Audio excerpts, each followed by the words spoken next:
Capítulo 21. Haverá falsos cristos e falsos profetas. Conhece-se a árvore pelo fruto. A árvore que produz maus frutos não é boa, e a árvore que produz bons frutos não é má, porque cada árvore é conhecida pelo seu próprio fruto. Não se colhem figos dos espinheiros, e de sarças não se cortam cachos de uva. O homem de bem tira as boas coisas do bom tesouro do seu coração, e o mal tira as más do mau tesouro do seu coração, porque a boca fala do que está cheio o coração. Lucas 6, 43 a 45.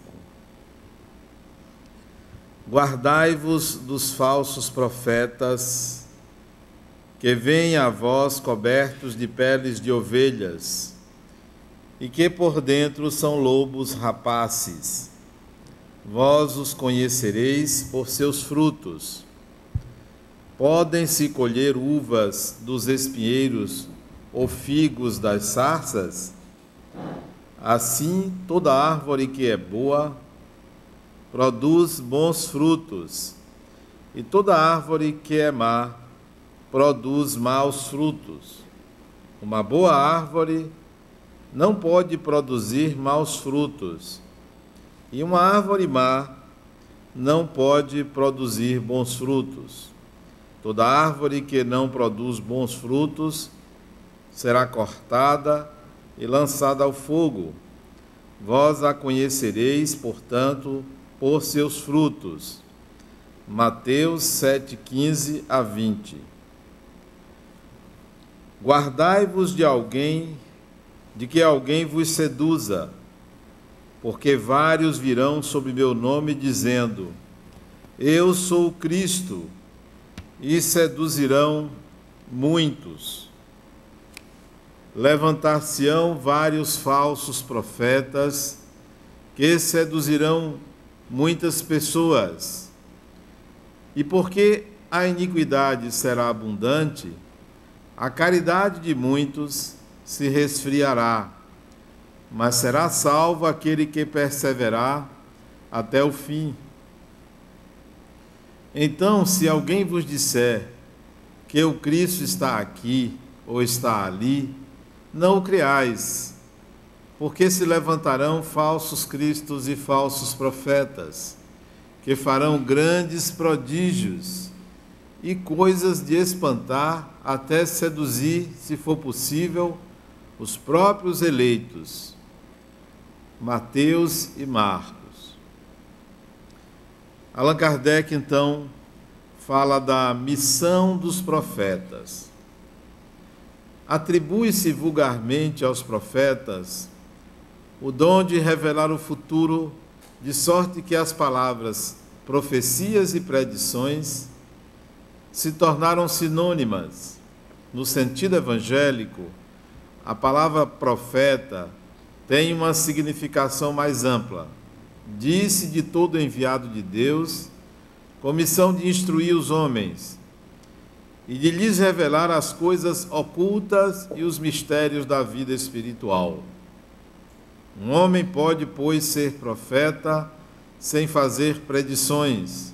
Essa ideia era dos judeus no tempo de Jesus. Por isso, quando foi conduzido diante do grande sacerdote Caifás, os escribas e os anciãos, estando reunidos, lhe escarraram no rosto, lhe bateram com socos e lhe deram bofetadas, dizendo: Cristo, profetiza-nos e dize quem é aquele que te bateu. Entretanto, ocorreu que profetas tiveram presciência do futuro, seja por intuição, seja por revelação providencial, a fim de transmitir advertências aos homens. Tendo-se cumprido esses fatos, O dom de predizer o futuro foi encarado como um dos atributos da qualidade de profeta. E Allan Kardec continua tecendo comentários sobre a fala de Jesus em Lucas, Mateus e em Marcos. O que será que disse Jesus sobre haverá falsos cristos e falsos profetas? Há uma interpretação clássica a respeito disso, e que pode ser tomada por nós sem prejuízo de uma outra interpretação mais cotidiana, mais vulgar, que pode se adequar melhor à nossa prática na vida comum.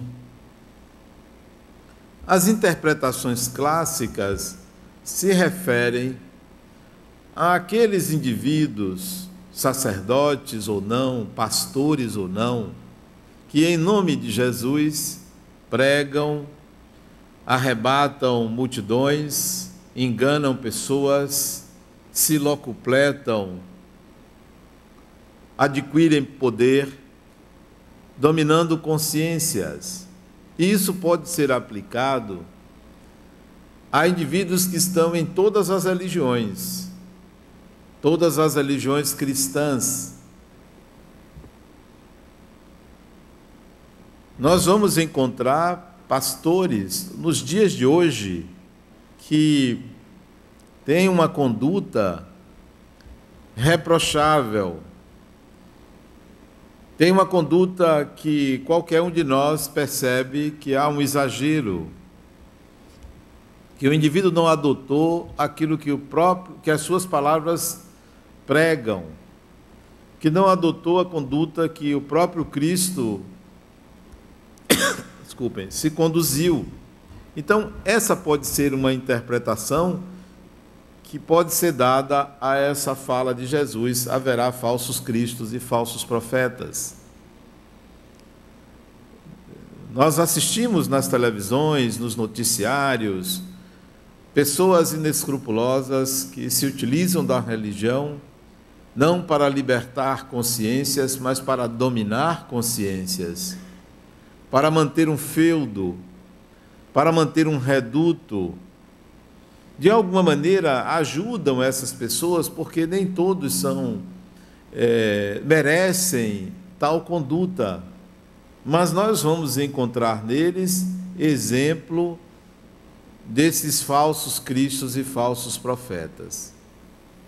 Às vezes até nós próprios, que estamos investidos dessa responsabilidade pessoal, escolha pessoal, quantas vezes é possível se ver, falo de mim mesmo, numa prática distanciada daquilo que é pregado. Porque ninguém está isento de cometer equívocos, nenhum ser humano é perfeito. Então, é claro que não conseguimos atender a todos os requisitos que a religião prega. Temos dificuldades, conflitos. O nosso nível de evolução não permite ainda que estejamos numa condição ideal. Então, de vez em quando, nós mesmos nos sentimos falsos cristos e falsos profetas, sim. Ora, então não podemos condenar aqueles que claramente, publicamente se colocam nessa condição, se particularmente nós também nos encontramos nela. Então haverá uma interpretação, uma leitura que possa servir não apenas aos sacerdotes, não apenas aos pregadores, não apenas aos estudiosos e praticantes oficiais ou formais do cristianismo. Essa fala pode ser útil para todo mundo. Quando é que você,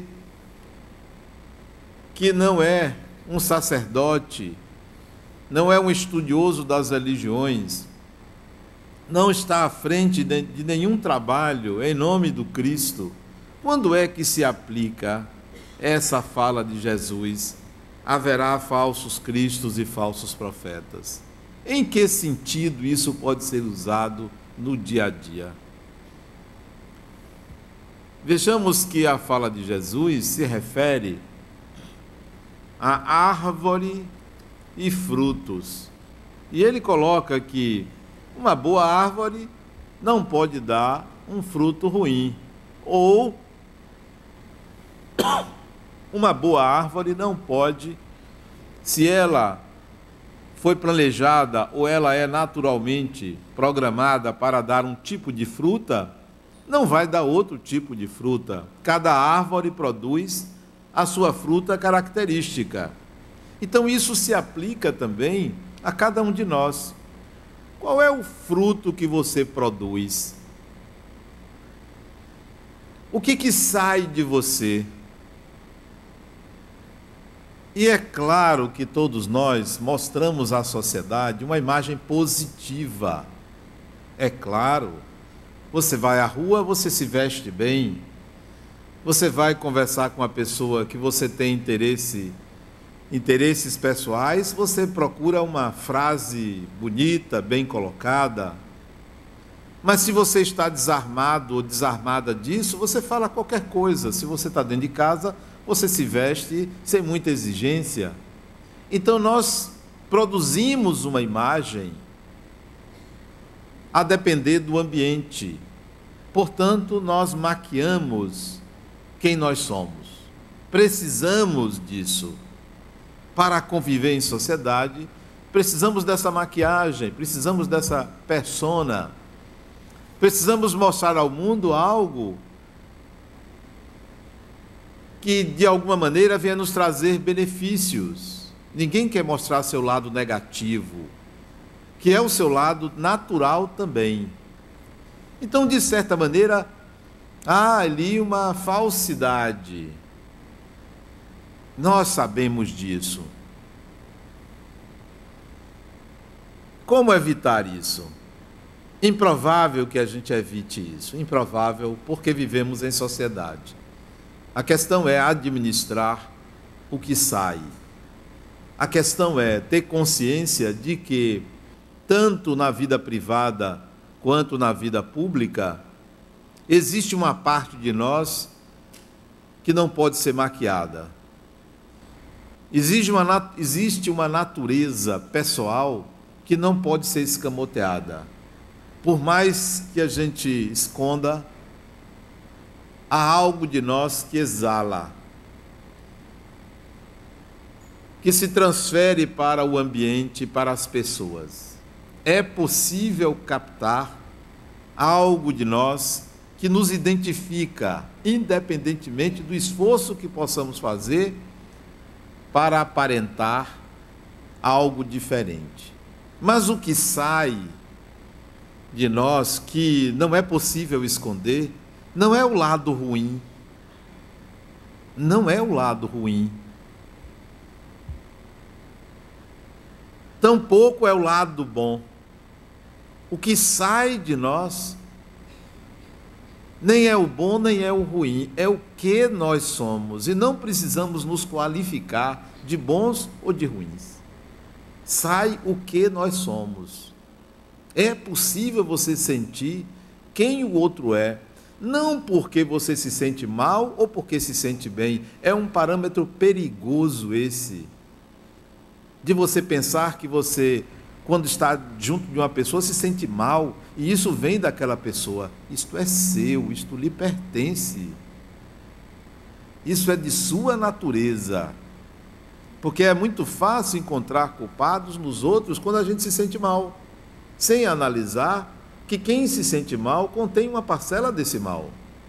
Mas é melhor atribuir ao outro, ao vizinho, ao amigo, ao inimigo, nunca a si mesmo.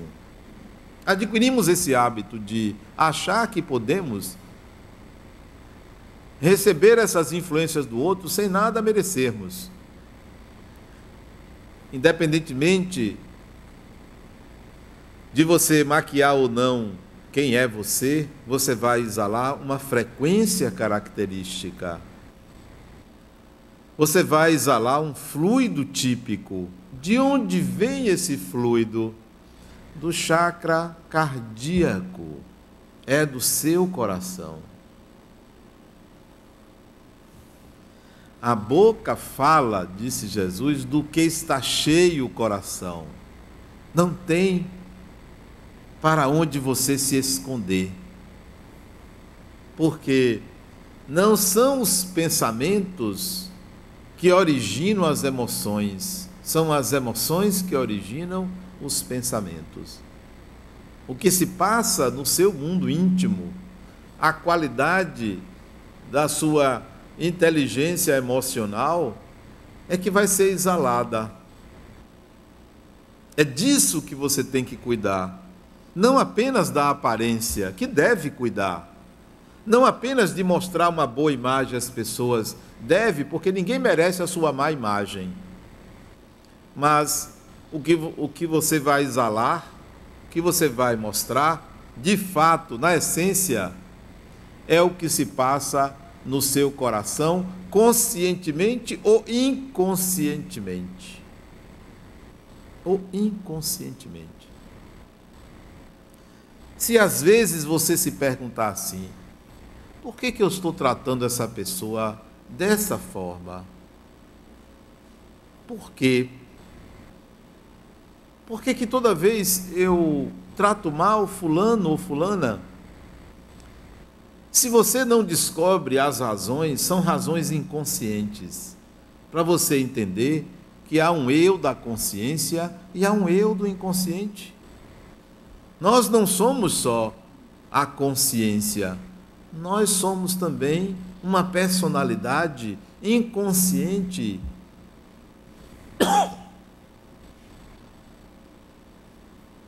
Inconsciente que salta aos olhos, que é perceptível. E aí é que a gente vai entender o falso Cristo e o falso profeta. E aí que nós vamos entender que, independentemente da intenção de falsear, independentemente da intenção de mostrar uma imagem, há algo de nós que salta, que é visível, que é perceptível, que o outro pode sentir e que você também pode sentir do outro. Todo julgamento que você faz de uma pessoa, ele é fruto da aparência, é fruto das suas percepções, mas é também fruto do que o outro emite, da frequência do outro. E nós precisamos tomar consciência da vibração que nós emitimos, da natureza, da nossa frequência. Portanto, trabalhe as suas emoções no seu dia a dia. Se alguém lhe incomoda, esta pessoa é importante. Se você não gosta de alguém, essa pessoa é importante. Se você detesta uma pessoa, essa pessoa é muito importante. Se você odeia uma pessoa, essa é a pessoa mais importante da sua vida, por incrível que pareça. Porque se algo nos incomoda, toca dentro da gente num aspecto desconhecido que mobiliza a nossa emoção. Então essa pessoa é importante. Incrivelmente importante. Sem ela a gente não consegue se conhecer.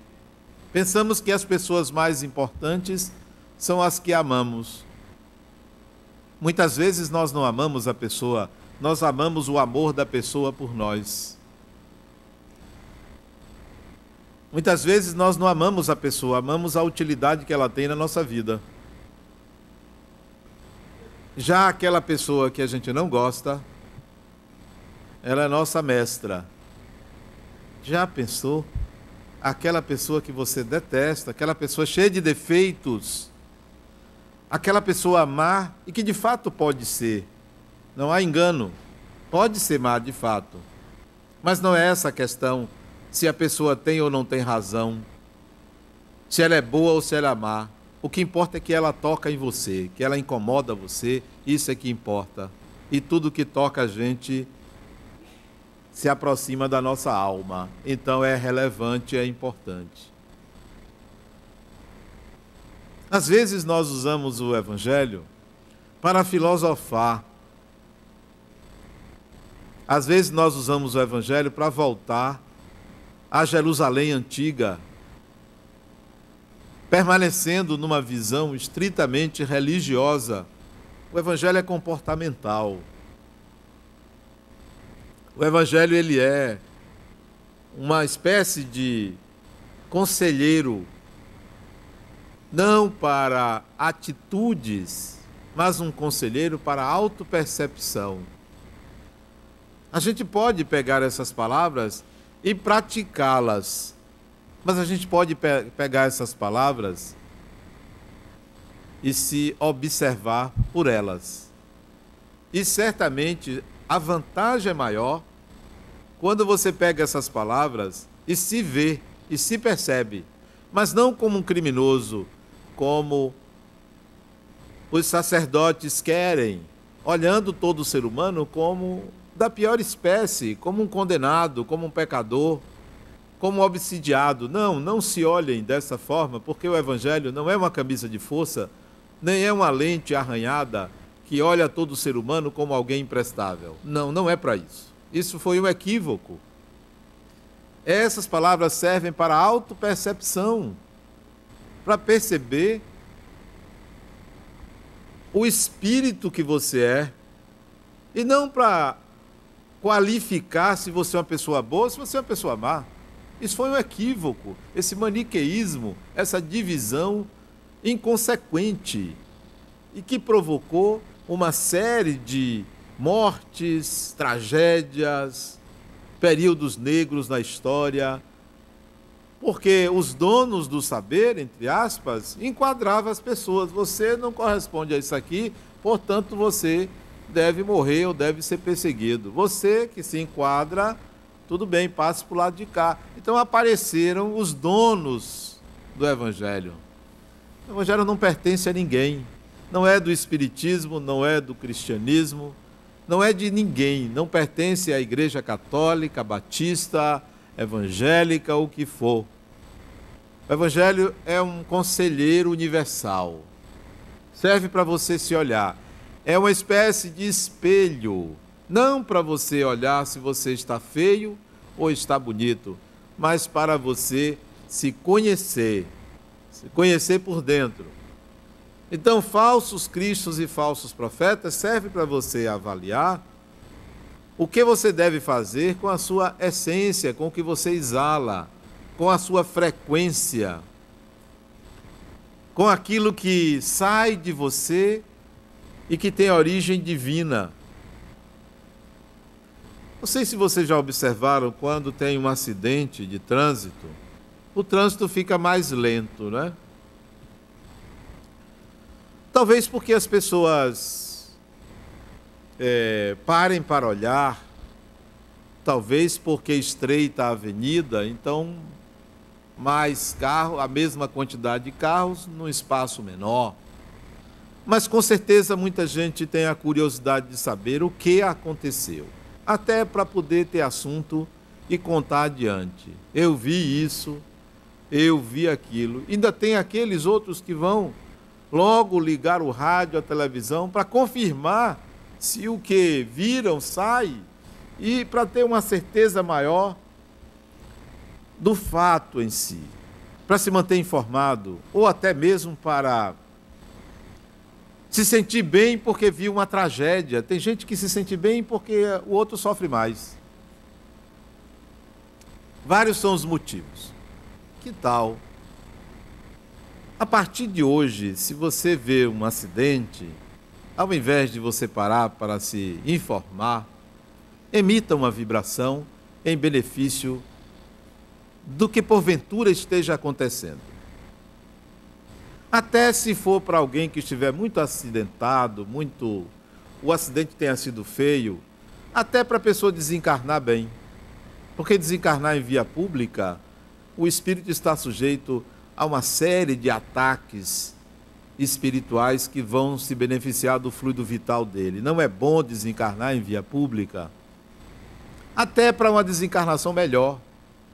Mas emita uma frequência do seu ser, como se você dissesse assim: o que existe de bom em mim, que saia para essa situação, para que se resolva, para que se harmonize, não importa qual seja. A não ser que você seja médico, possa fazer alguma coisa, bombeiro, ou que tenha uma profissão que vá auxiliar. Ou então pegue o seu celular e chame o Serviço Municipal de Saúde. Mas a curiosidade, ela se assemelha ao falso Cristo e ao falso profeta. Em nada vai contribuir.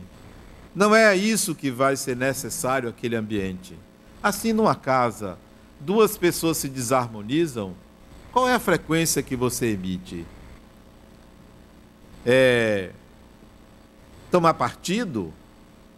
Porque você atribuiu razão a alguém? Porque de fato aquela pessoa tem razão? Ou a frequência que você emite é a frequência não de colocar panos quentes nas situações, nem de botar poeira debaixo do tapete, e nem pensar assim: eu quero que isso se resolva logo, que acabe, que ninguém brigue. Às vezes, uma discussão é salutar. Porém, tem pessoas que não sabem brigar. Não sabem. E é uma arte saber brigar. É uma arte. Tem pessoas que querem brigar para ganhar, para vencer, para oprimir o outro. Não. Eu, quando estou brigando, eu quero brigar para encontrar um equilíbrio nas relações. Um equilíbrio. Não para fazer de conta que está tudo bem, que está ótimo. Não.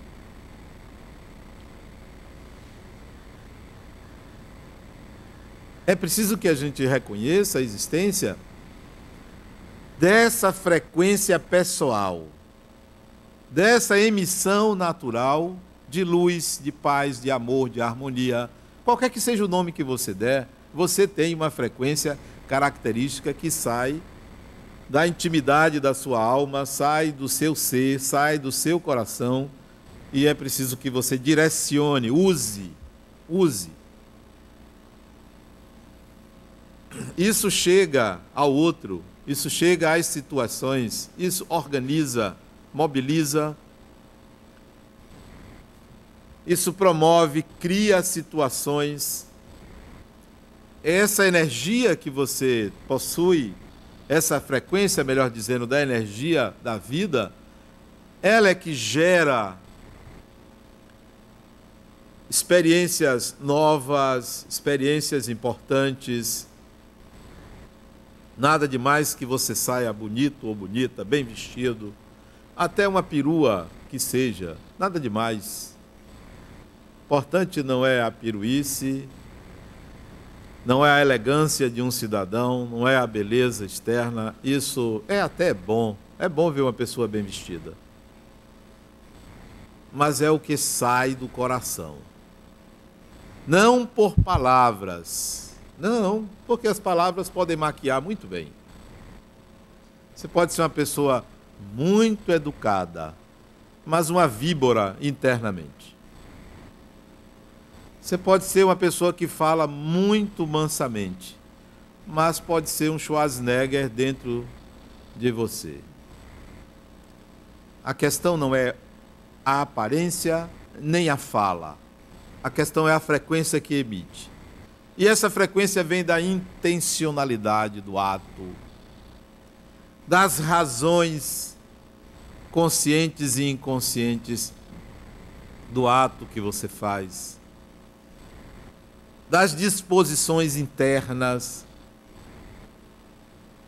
desde que você acordou de manhã. A frequência vem daí. O que você vai fazer com isso vai nortear a sua encarnação, a sua vida. Dê um direcionamento a essa energia sutil que emana do seu ser. Aí não vai haver necessidade de impressionar o outro, porque o outro sente. Não vai haver necessidade. Há muitos anos atrás, eu fui fazer uma seleção para um cargo na empresa que eu trabalhava. Um cargo de alta direção. E eu fui participar de uma entrevista com 3 pessoas diferentes. 3 diretores em Brasília. E eu pensei assim, tinham alguns candidatos, acho que uns 10 candidatos. Eu pensei assim, essa vaga é minha. Eu tenho certeza que é minha, mas eu preciso mostrar quem eu sou. Porque sendo minha, eles vão saber logo quem eu sou e vão lidar comigo como eu sou. Já tinham meu currículo, já sabiam que eu andava de alpercata, desde aquele tempo, já sabiam que eu não usaria paletó, e o cargo exigia, e eu não usaria, que eu acho uma coisa, eu não sei como a pessoa usa aquilo, mas tudo bem. Eventualmente eu uso constrangido, mas tudo bem. Como seria um uso cotidiano, eu não usaria aquilo. E fui de alpercata, com a minha camisa pelo lado de fora, e o cargo exigia camisa por dentro da calça e cinto, e eu raramente uso cinto. Eu não gosto de nada apertando o meu corpo. Mas era um cargo elevado, eu tinha que lidar com políticos, eu tinha que lidar com donos de grandes empresas. Eu digo, sabe de uma coisa? Eu vou me mostrar quem eu sou. Aí eram os 3 me entrevistando. O primeiro fez a primeira pergunta. Adenauer, você vai dirigir 50 engenheiros. Se eles se insurgirem contra a empresa e fizerem greve, qual o seu comportamento? Eu não pensei 2 vezes, eu faço greve com eles. Não pensei 2 vezes. Aí um deles disse assim, esse daí não tem jeito não. E a entrevista acabou ali, e o cargo foi meu. Não tem jeito. Você é quem você é. Não adianta você se esconder. Você se esconde 1 dia, 2 dias, 1 mês. Depois olha você aparecendo. Olha você botando as manguinhas de fora, que na realidade é você. Então eles tiveram que me aceitar. Mesmo tendo outras pessoas que se enquadrariam perfeitamente no padrão social exigido, tiveram que me aceitar. Depois me demitiram, mas foi depois de uns 2 anos. Me demitiram porque não aguentaram, né? Me demitiram mesmo. Você exala quem você é. Se esconde aqui, se esconde ali, mas vai aparecer. Não deixe de se perceber quem você é. E o Evangelho serve muito para isso, para essa autopercepção. Infelizmente, o Evangelho foi usado como instrumento para aferir quem é bom ou quem é ruim. Infelizmente. E muitos aqui usam isso. Será que eu estou numa fase boa? Será que eu estou bem? Eu vou ler. Eu vou fazer o Evangelho do Lar para ver, para melhorar quem eu sou. Faça o Evangelho no Lar para se conhecer, não para aferir o seu lado mau e o seu lado bom, mas para perceber que você é portadora ou portador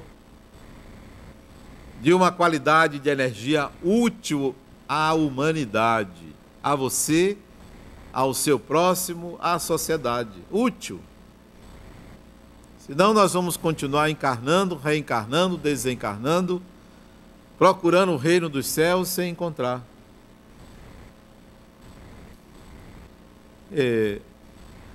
Há 9 anos atrás, olha que coisa interessante, eu nem me lembrava.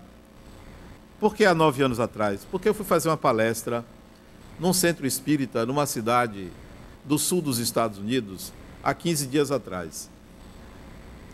E o presidente do centro disse: poxa, que felicidade receber a Adenauer aqui, 9 anos depois que ele veio aqui fazer uma palestra.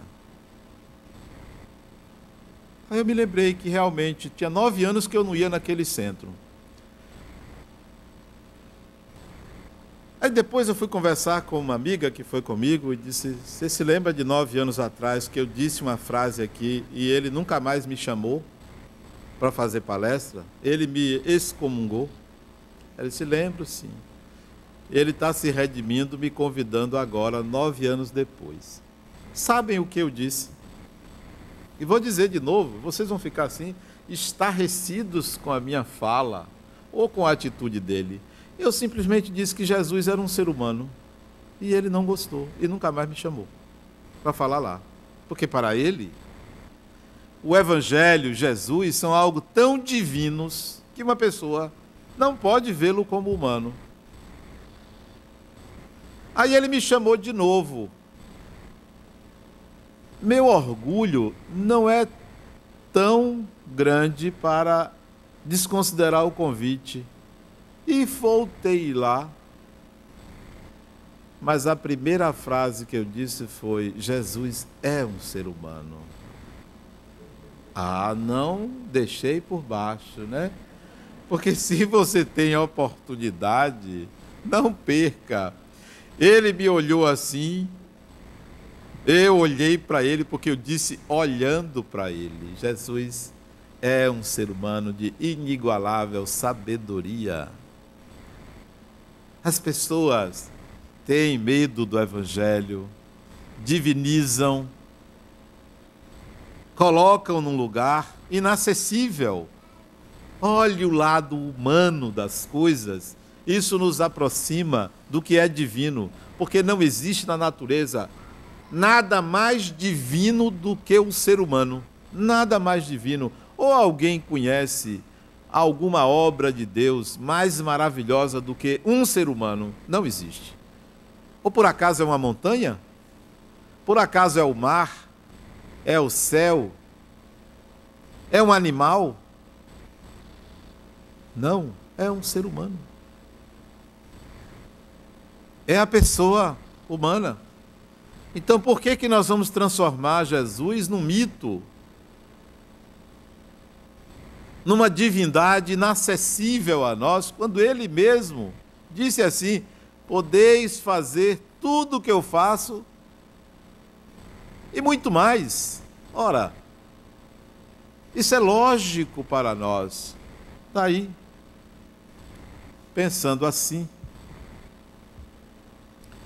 há muitos anos atrás, aí já são muitos anos, talvez uns 30 anos atrás, ou um pouco mais, eu desejei escrever algumas interpretações sobre o Evangelho. Eu desejei escrever meu entendimento da fala de Jesus. Porque eu tinha lido os livros de Emmanuel, que é um espírito que eu respeito muito pela sua sabedoria e cultura e propriedade com que escreve. Eu aí desejei escrever essas palavras. Mas aquilo ficou em segundo plano. Não houve oportunidade, não houve tempo para isso, ou interesse, ou energia disponível. Só que há 2 anos atrás, quase 2 anos atrás, eu resolvi começar essa empreitada.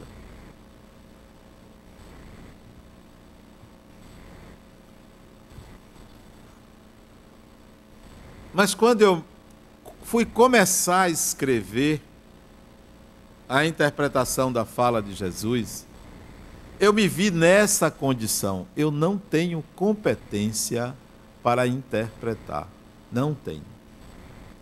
Soaria falso, eu seria um falso profeta se eu pegasse a fala de Jesus e interpretasse. Eu não conseguiria. Eu iria para o clássico, para a imitação, para o que os outros escreveram. Mas eu tinha vontade de fazer.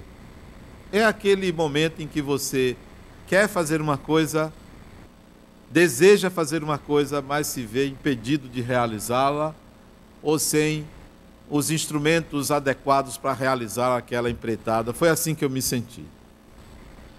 Botei a mão na cabeça, o que eu faço? O que eu faço? Eu quero escrever. E aí esperei uma resposta. Isso não durou uma semana. Entre meu desejo, minha pergunta e a resposta. Eu tinha que escrever o que meu coração dizia a respeito daquelas palavras. Que eu deveria ler, me concentrar e perguntar ao meu coração o que ressoava. E aí eu comecei a escrever. Saiu o primeiro volume, O Intérprete de Deus, o Arquétipo Humano. Saiu o segundo volume, O Arquétipo do Amor. Já concluí o terceiro volume, já está em revisão. E já estou a um terço do quarto volume. Eu acho que até o final do ano que vem eu concluo as 1.500 páginas que compõem os 7 volumes. Quando vocês lerem, vocês vão dizer assim, peraí, o que ele está dizendo aqui não é o que Jesus disse. Mas eu pergunto a vocês, baseado em que você pode dizer isto? Baseado nas interpretações clássicas, claro. Porque quem sabe o que ele disse? Quem aqui estava lá ouvindo? Se estava lá ouvindo e está sentado aqui assistindo palestra, está atrasado. Então não estava ouvindo. Era mais fácil estar jogando pedra na cruz. Não estava ouvindo, não. A distância é muito grande. Eu tenho um amigo de São Paulo que ele está pegando o terceiro volume e fazendo uma análise para mim, que eu pedi a ele. Ele disse para mim outro dia, Adenauer, isso aqui que você escreveu não tem nada a ver com o que Jesus disse. Eu disse, fulano, como é que você sabe o que ele disse? Eu também não sei o que ele disse, mas o que ele disse, o que quer que ele tenha dito, ressoa dentro de mim dessa forma. Jesus fala em feijão e eu comento sobre arroz. Uma coisa não tem nada a ver com a outra, mas feijão com arroz é uma coisa maravilhosa. Só quem come e gosta sabe o que é. Disse eu a ele. Não se trata de captar exatamente o que ele disse, se trata de dizer o que eu sinto. Pronto, é o que eu sinto. Pode ser uma barbaridade, mas é o que eu sinto. É o meu sentimento. É claro, arranjado, cotejado, construído de acordo com uma base espírita, que é a minha base, de acordo com o meu entendimento do espiritual, de acordo com a visão da imortalidade do espírito e minha formação psicológica, de acordo com a psicologia que eu adoto. Então, é meu sentimento, minha visão espiritual e minha visão psicológica. E aí eu escrevi. E eu estou gostando do que eu estou escrevendo. Tem vezes que eu não gosto do que eu escrevo, mas eu estou gostando. Eu estou achando muito bom. Mas tem um detalhe que veio dar um gostinho diferente ao Evangelho. Eu sempre me perguntei por que esse gosto por escrever o sentimento que eu tenho do Evangelho. Eu descobri que na minha encarnação passada, eu estudei teologia. Eu era um professor de teologia. Essa era a minha profissão.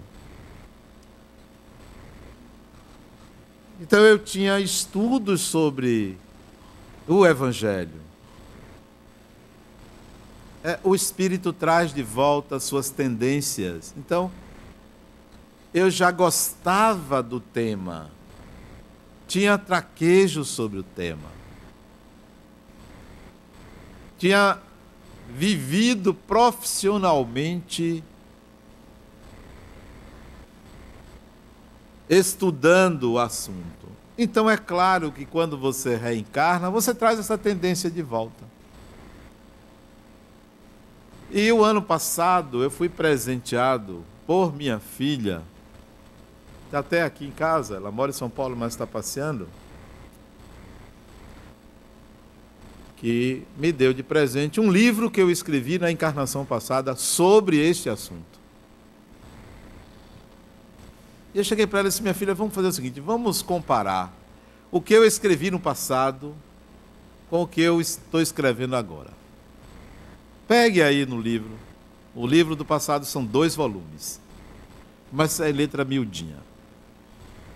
Pegue aí, veja aí Mateus, aí escolhi uma passagem de Mateus, veja aí Mateus, tal. Você vai ler aí o que eu escrevi no passado, e eu vou ler aqui no meu computador o que eu acabei de escrever sobre este versículo de Mateus. Então ela leu. Pequeno capítulo, 500 palavras.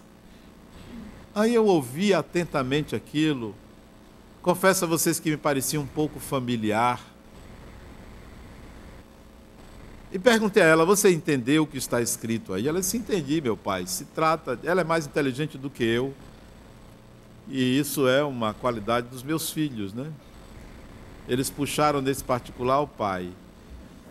Aí, eu estou dizendo isso porque minha esposa não está aqui, porque ela, se ela estivesse aqui, eu não falaria isso, né? Então, ela disse: eu entendi o que você quis dizer aqui, o que você quis dizer aqui, lá atrás. Quase 100 anos atrás. Eu disse: agora eu vou ler o que é que eu escrevi agora. Vamos comparar. Eu já tinha escrito sem ler. E li. Qual é a diferença? Essa diferença, sabe qual é, meu pai? É o Espiritismo. Lá atrás você escreveu sem o conhecimento espírita. E aqui você está escrevendo com o conhecimento espírita. O Espírito adiciona o saber que ele vai angariando a cada encarnação. Você vai somando, você vai acrescentando. A questão é investir.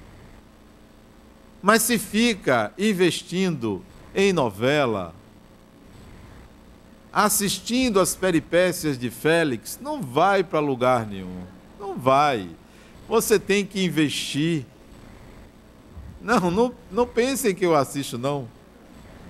Não pensem, não. Porque não assisto, geralmente não estou em casa. É porque minhas pacientes me contam. Me contam. Adenal, você viu o capítulo de ontem? Não vi, não. Mesmo eu não querendo, conta, olha, porque fulano fez isso, fez aquilo, conta tudo. Sabe como é mulher, né? Aí. Vocês precisam investir na encarnação. Investir. O investimento não é saber o Evangelho de cós salteado. O investimento não é pegar o Evangelho e dizer assim: eu estou de acordo porque eu faço isso. O investimento não é esse. O investimento é em se qualificar na vida. Qualificar. O investimento é em desenvolver habilidades na vida. Só para ilustrar, eu tenho um paciente que tem uma doença grave, distrofia muscular de Duchenne. Ele tem 30 anos de doença. 30 anos. A doença começou aos 4 anos de idade. Não anda, não mexe um músculo, vive dentro de uma máscara de ar, senão ele morre. 24 horas, apenas fala, não move um músculo do corpo, nem o pulmão funciona. O ar é insuflado para ele poder respirar. E eu estou apaixonado por ele. Ele tem o corpo todo preso numa cadeira porque ele não se sustenta. Ele é pequenininho, não se sustenta. E ele disse assim para mim, eu perguntei a ele, mas fulano, que vida é essa? Provocando ele, que vida é essa numa cadeira de rodas, preso? Ele, com um certo esforço de falar, que ele fala com muita dificuldade, disse: Adenauer, eu amo a vida, eu quero viver 100 anos. Ele tem 34.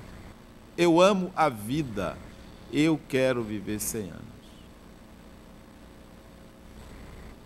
Assim, ele disse: assim mesmo. Sabe de uma coisa? Eu lhe procurei, porque até hoje as pessoas botaram dificuldades para eu estudar e eu quero voltar a estudar. Eu só tenho a 7ª série, eu quero voltar a estudar. A 6ª série, eu quero voltar a estudar. E quero que você me ajude a retirar os obstáculos que colocam para mim. Minha mãe, fulano de tal. Esse indivíduo, preso a uma cadeira há 30 anos, pequenininho, porque o corpo não se desenvolveu, imóvel ali, quer estudar. E ele disse: sabe de uma coisa, eu sou um empreendedor, eu quero botar um negócio, e quero que você me ajude. Ele disse: e com dinheiro eu não posso. Eu disse: não, porque às vezes a pessoa... Já teve paciente que me pediu emprestado. Ele disse: eu não lhe empresto não, eu vou lhe dar, é seu, não quero lhe emprestar. Esse indivíduo descobriu que a vida, a reencarnação, é para o espírito se qualificar, se habilitar. Não é para o espírito ficar se julgando se ele vai para o céu ou vai para o inferno, se ele vai para um umbral ou vai para uma colônia espiritual. É para ele se qualificar, se habilitar, aprender, desenvolver-se.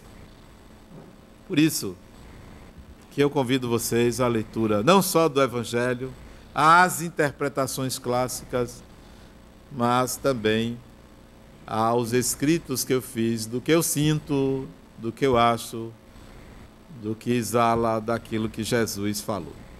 Muita paz.